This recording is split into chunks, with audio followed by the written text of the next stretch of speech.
Il est 9h19, on parle ce matin de l'avenir de la démocratie selon les Français. Pour en parler, Pierre-Henri de Menton est avec nous, directeur de la rédaction du magazine Challenge. Et de cette enquête, Patrick. Oui, il faut sauver la démocratie. Enquête particulièrement intéressante. Je crois que vous avez interrogé 10 000 Français. C'est une série de grandes enquêtes que vous menez dans Challenge. Qu'est-ce que disent les Français alors par rapport justement à la démocratie? Parce que la conclusion, c'est quand même 61% qui l'estiment en danger. Voilà, alors on est le matin, donc on va faire les verres à moitié pleins. C'est 80% des Français qui sont attachés au système démocratique.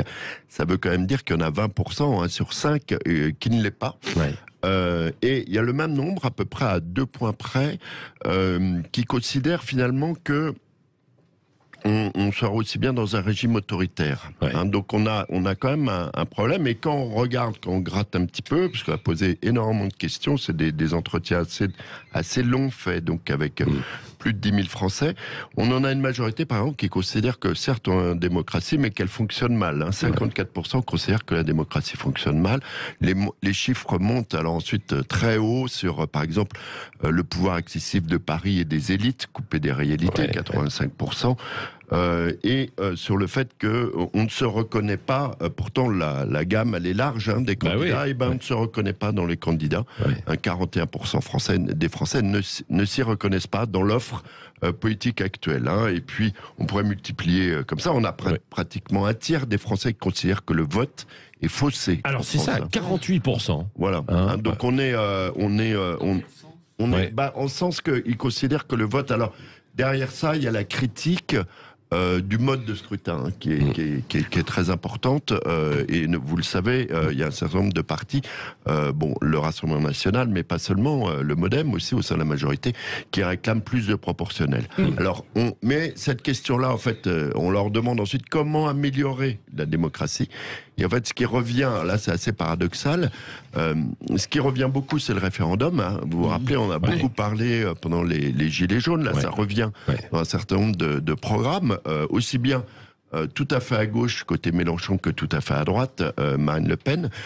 Et quand on regarde sur le centre, on va dire le cercle de la raison, le MoDem, LREM, LR, eh bien, la mesure, selon les sympathisants de ces partis, la mesure qui serait la plus efficace, c'est de contrôler la véracité des informations dans les médias. Donc le contrôle des fake news. Donc ça nous a un peu terrifiés, nous, comme journalistes, de se dire que c'est les partis qui se disent les plus démocrates, pour qui c'est la priorité numéro 1, c'est qu'il y ait un contrôle de la finalement, véracité chacun veut de l'autoritarisme et du contrôle, quoi, finalement. Parce qu'il y a ces Français qui disent 1 sur 5, pas loin, en fait, 1 sur 5, il faudrait quasiment aller vers un régime pas autoritaire. Autoritaire. Vous savez que il y a un grand, si on a fait ça aussi, c'est qu'il y a aujourd'hui un grand sommet mondial sur la démocratie qu'organise Joe Biden. Il y a 110 chefs d'État et de gouvernement qui vont y participer. Alors c'est en présentiel, mais quand même. Et dans ces 110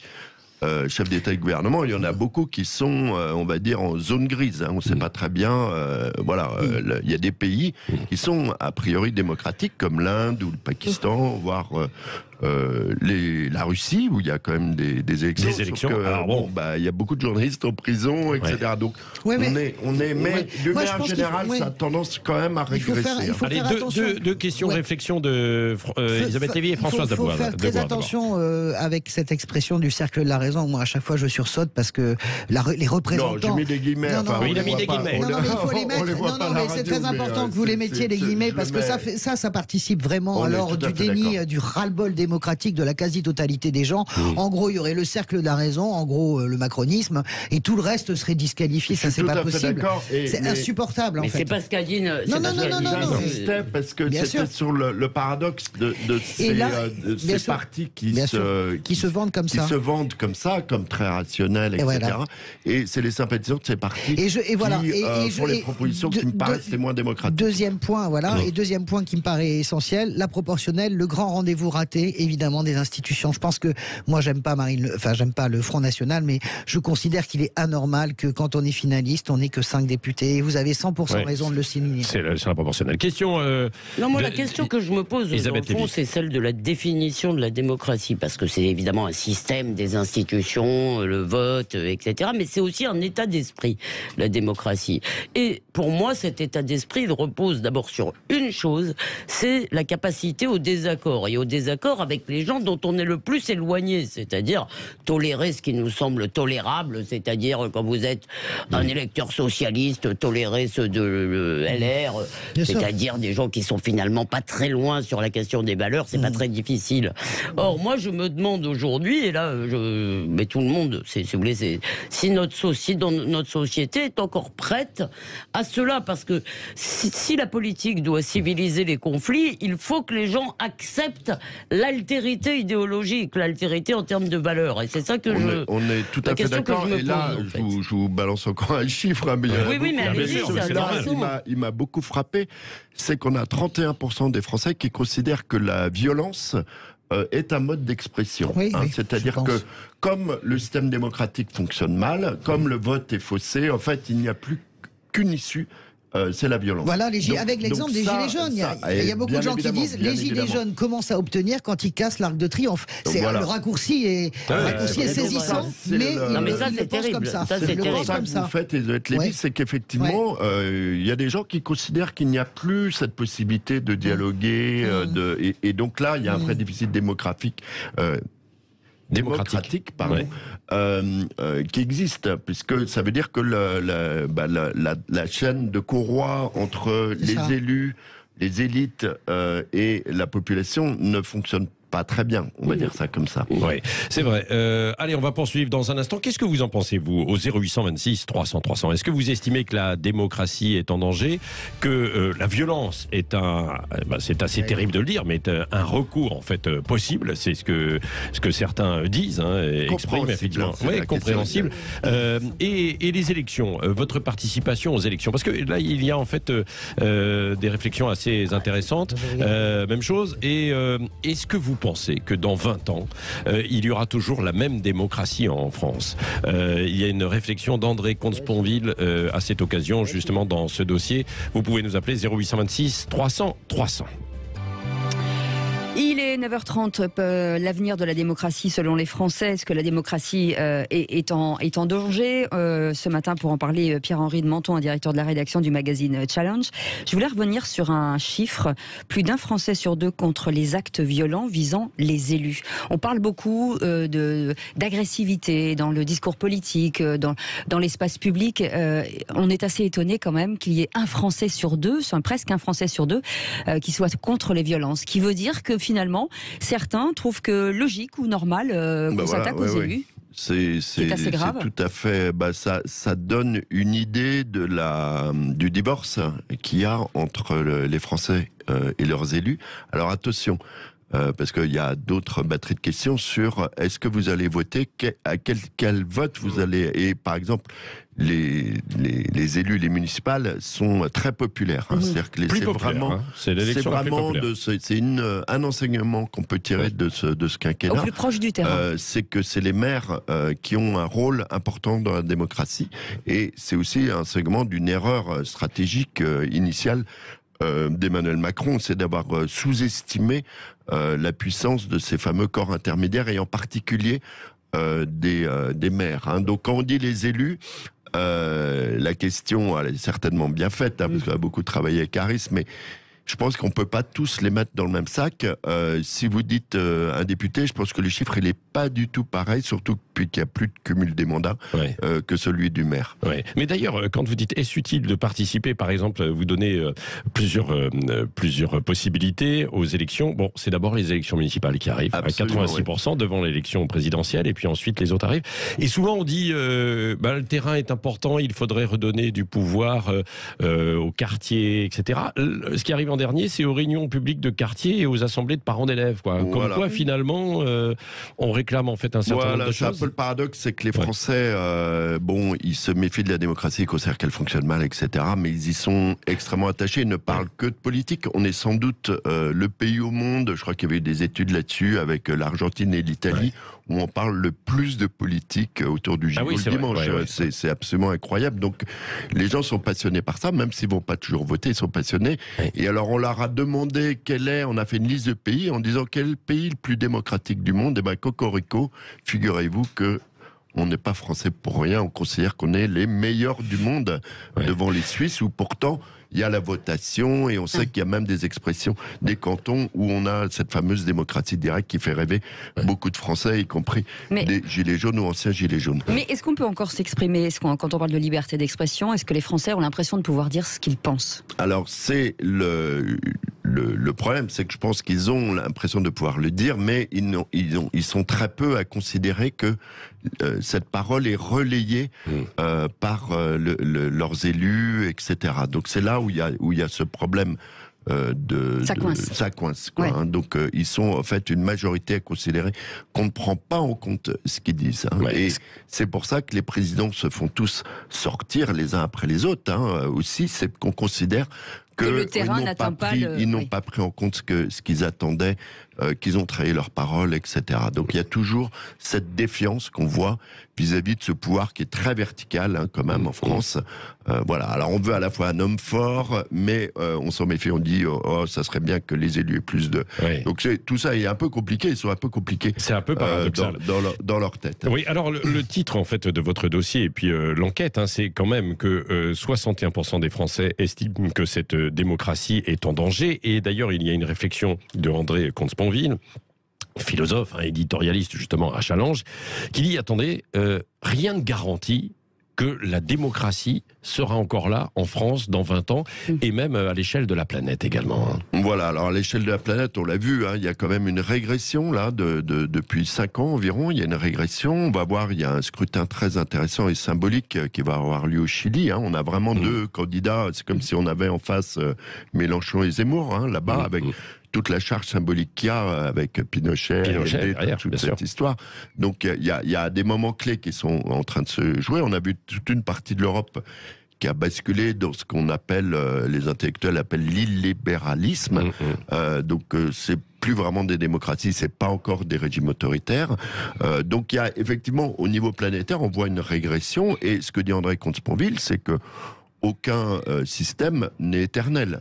Donc, effectivement, qui aurait imaginé, par exemple, l'Union soviétique, on pensait que c'était là pour des siècles, hein, et en fait, ça s'est effondré en 18 mois. Donc, tout peut... C'est des systèmes qui sont quand même extrêmement fragiles, et qui peuvent basculer. Prenez par exemple la Chine.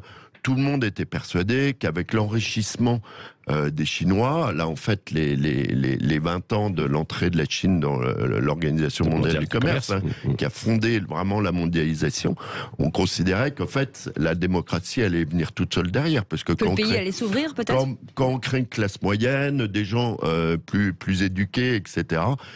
On a une demande peut-être plus de liberté que quand on meurt de faim, etc. Où il y a d'autres priorités. Et ben pas du tout. Le régime c'est en 20 ans complètement fermé, est devenu de plus en plus autoritaire. C'est-à-dire il s'est ouvert pour le commerce, quoi, bien sûr, et puis et on a les activités libérales. Quoi. C'est la preuve que le capitalisme peut extrêmement bien fonctionner sans la démocratie. Donc ça, c'est aussi un peu terrifiant, parce que on pensait juste l'inverse il y a 20 ans. Et sans la démocratie, qu'on se représente bien les choses, ça veut dire pas d'élection, ça veut dire plus d'élection. Et vous avez quand même un membre du Parti communiste chinois dans chaque entreprise, l'équivalent de nos délégués du personnel, ils font partie, c'est comme si on avait un délégué de LREM dans chaque entreprise, même les PME, qui va rapporter, qui va dire ce qu'il faut faire, etc. Mais donc c'est quand même l'une des faiblesses aussi de la démocratie parfois, c'est que on ne débouche pas sur un parti quand même fort, ou un homme ou une femme assez forte en fait au pays pour conduire en fait des réformes. Ça, c'est l'une des failles en fait de notre démocratie, non? Alors, moi, je pense qu'il y a des situations. On a posé beaucoup de questions autour de la crise. Est-ce que quand il y a une guerre, est-ce que quand il y a une crise sanitaire, est-ce que c'est pas là où il faut un homme fort? Alors là, les Français disent oui. L'histoire quand même prouve le contraire. Je vous rappelle que, par exemple, une grande démocratie comme la démocratie britannique, pendant la dernière guerre mondiale, elle a jamais été, ça a été géré de façon démocratique. Même chose pour la France en 14-18. C'était moins le cas pour la Seconde Guerre mondiale. Mais c'est la preuve que la démocratie, elle sait gérer les crises. Elle est capable, et que peut-être que la présence de contre-pouvoirs dans ces moments-là est justement très utile, parce que sinon il y a des tentations terribles. Effectivement, on peut tout fermer, on l'a vu, les débats au moment de la crise sanitaire, s'il n'y a plus de contre-pouvoir, on peut tout fermer, et c'est le gouvernement des experts, et si le Parlement n'a plus du tout ce mot à dire, et ni l'opposition... D'où de la proportionnelle, quoi, ce qu'on évoquait en fait tout à l'heure, pour qu'il y ait d'autres forces. Alors là, c'est un vaste débat, ça dure depuis. C'est vrai que l'absence de proportionnel aussi garantit la stabilité du système. On se rappelle, en gros, depuis, il y a eu des moments pour la 5e République où il y a eu la proportionnelle, parce que Mitterrand l'avait mise. Mais en gros, le truc tient parce qu'il y a ce système aussi. Sauf que maintenant, il n'y a plus de partis, il y en a beaucoup plus. Et on voit que l'élection présidentielle, elle va se faire à quelques chouillas de points, ce qui est au premier tour, ce qui est pas tout à fait comme avant, où on avait la droite, la gauche, chacun était dans ses chaussons, son rail, et il y avait un débat là-dessus. Et ça a volé en éclats. Un autre intellectuel parle dans notre dossier, Michel Vinocq, qui dit, en fait, ce qui met en danger la démocratie, c'est ce qu'il appelle l'hypercentre. C'est à force de trianguler, de prendre des ministres à gauche, à droite, de vouloir rassembler tout le monde. Et en fait, il n'y a plus d'alternative, on a l'impression. Est-ce que sur l'incarnation, il y a une réflexion à se faire, de se dire que finalement, est-ce qu'on a vraiment envie d'avoir des hommes politiques? Regardez, en Ukraine, c'est un ancien comédien, Donald Trump. Est-ce que Éric Zemmour, qui est un polémiste, qui monte, est-ce qu'on a encore envie de ces politiques, ou on a envie de trouver une alternance? Alors, je pense que personnellement, je pense que notre chance, c'est qu'effectivement, dans ces noms politiques, on va dire, qui émergent, donc moi j'appelle ça quand même des populistes, il n'arrive pas à se mettre d'accord. Il n'y a pas une personne, mais il pourrait y avoir une personnalité qui incarne à la fois le populisme de gauche et de droite. C'est ce qui manque, pour l'arrivée au pouvoir de ces gens-là, comme il y a eu dans différents pays que vous avez cités. Ça a été le cas en Italie, avec un personnage qui s'appelle Beppe Grillo. Il a ramassé un vote extrêmement contestataire pour mettre à bas le système. Bon, le truc s'est ensuite effondré. Résultat, il se retrouve maintenant avec un Premier ministre qui est le super technocrate. Donc c'est juste l'inverse de ce qui avait été lancé. Oui, et vous êtes allé voir aussi les jeunes, parce que évidemment c'est l'avenir aussi du pays. Donc il y a une enquête, ils ont été sondés pour savoir ce qu'ils pensaient eux-mêmes aussi de la démocratie. Est-ce que ça fonctionne bien? Pas vraiment, aux yeux des jeunes. Oui, ils sont comme les Français, mais ils sont relativement, en fait, l'enquête conformistes. Ils sont relativement conformistes. C'est pas, par exemple, quand on leur dit est-ce que les élections sont faussées, non, ils sont moins nombreux que l'ensemble des Français à le penser. Ils aiment la politique. Vous verrez, on a fait un reportage très intéressant dans un collectif de jeunes de gauche, c'est d'actualité, qui réclame depuis des semaines et des semaines une primaire à gauche, en disant une primaire ouverte de toute la gauche. Pourquoi on n'y a pas le droit? Ça a pas mal fonctionné chez LR, ça a pas mal fonctionné chez les écolos, et pourquoi il n'y a pas de primaire à gauche? Donc vous voyez, il y a une vraie réflexion. Et je pense que il y a un esprit civique et politique qui est extrêmement important dans la jeunesse du pays. Donc c'est vraiment pour moi un motif d'espoir. Et effectivement, c'est cette jeunesse qui va sauver la démocratie. Merci beaucoup, Pierre-Henri de Menton. Pierre-Henri de Menton. Donc, il y a beaucoup évidemment, pour ce dossier autour de la démocratie, et il y a beaucoup de choses, par exemple aussi sur les médias. Par exemple, l'information à l'ère du soupçon, plusieurs portes d'entrée, si je puis dire, pour ce grand dossier dans Challenge. C'était intéressant, évidemment, de l'ouvrir et de feuilleter un petit peu avec vous. Dans un instant, la France à vos côtés, Cécile. Oui, la France à vos côtés. On va parler du don du sang. Vous savez que on manque de sang. On manque de sang, et pour plein d'opérations. Enfin voilà, donc on va en parler dans un instant avec le directeur du collectif de l'établissement français du sang, et Stéphanie Fugain, présidente de l'association Laurette Fugain, qui lutte, je le rappelle, contre la leucémie. Restez avec nous, 9h41.